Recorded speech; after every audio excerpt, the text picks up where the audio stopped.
আসসালামু আলাইকুম ওরহমতুল্লাহি ওবরাকাতুহু। আলহামদুলিল্লাহ ওয়াসসালাতু ওয়াসসালামু আলা রাসূলিল্লাহি ওয়া বা'দ।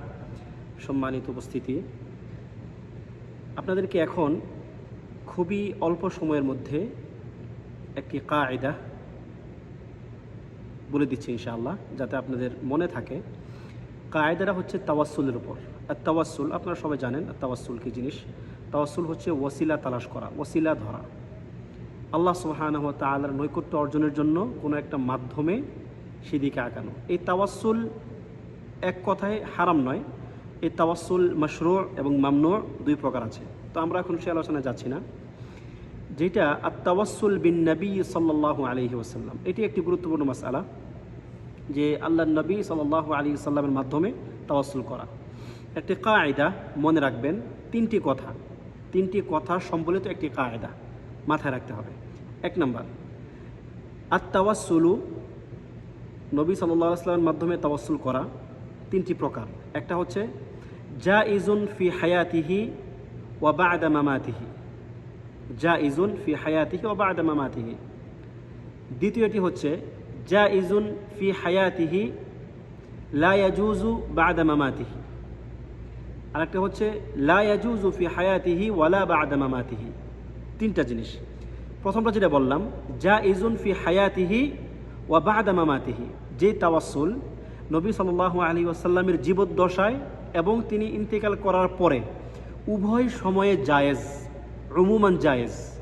ঠিক আছে, এটা হচ্ছে আল্লাহ নবী সাল্লাল্লাহু আলাইহি সাল্লামের আনুগত্য করার মাধ্যমে তাওয়াসসুল করা, তার কথা শোনার মাধ্যমে তাওয়াসসুল করা, তাকে ভালোবাসার মাধ্যমে তাওয়াসসুল করা, যেটা হচ্ছে শরীয়ত। যে নবী সাল্লাল্লাহু আলাইহি সাল্লামের আনুগত্য, তার ইত্তেবা এবং তাকে ভালোবাসা, এই কয়েকটা বিষয়ের মাধ্যমে তাওয়াসসুল করা, এটা তার জীবদ্দশা যেমন জায়েজ ছিল, এখনও তার ইন্তেকালের পরেও সেটা জায়েজ। দ্বিতীয় প্রকার তাওয়াসসুল, যেটা জাইজুন ফি হায়াতিহি ওয়ালা ইয়াজুজু বা'দা মামাতিহি, যেটা তার জীবদ্দশায় জায়েজ ছিল কিন্তু তিনি ইন্তেকাল করার পরে এখন সেটা জায়েজ নেই। সেটা হচ্ছে তার দোয়ার মাধ্যমে তাওয়াসসুল করা। যেমন নবী সাল্লাল্লাহু আলাইহি সাল্লাম যখন জীবিত ছিলেন, তখন তার মাধ্যমে, তার কাছ থেকে দোয়া চাওয়ার মাধ্যমে বা তাকে দিয়ে দোয়া করানোর মাধ্যমে তাওয়াসসুল করা জায়েজ ছিল। কিন্তু এইটা তিনি ইন্তেকালের পরে সেটার সুযোগ থাকলো না। আমরা এখন তাকে দিয়ে দোয়া করাতে পারবো না, তাই কি না? যেটা ওমর রাদিয়াল্লাহু আনহু, তিনি যখন ইন্তেকাল করেছেন নবী সাল্লাল্লাহু আলাইহি সাল্লাম, তার ওয়াফাতের পরে যেই কাজটা তারা নবী সাল্লাল্লাহু আলাইহি সাল্লামের মাধ্যমে করতেন, তাকে দিয়ে তারা বৃষ্টি চাওয়াতেন, আল্লাহর কাছে দোয়া করাতেন, ওই কাজটাই তারা করেছিলেন কার মাধ্যমে? তার চাচার মাধ্যমে।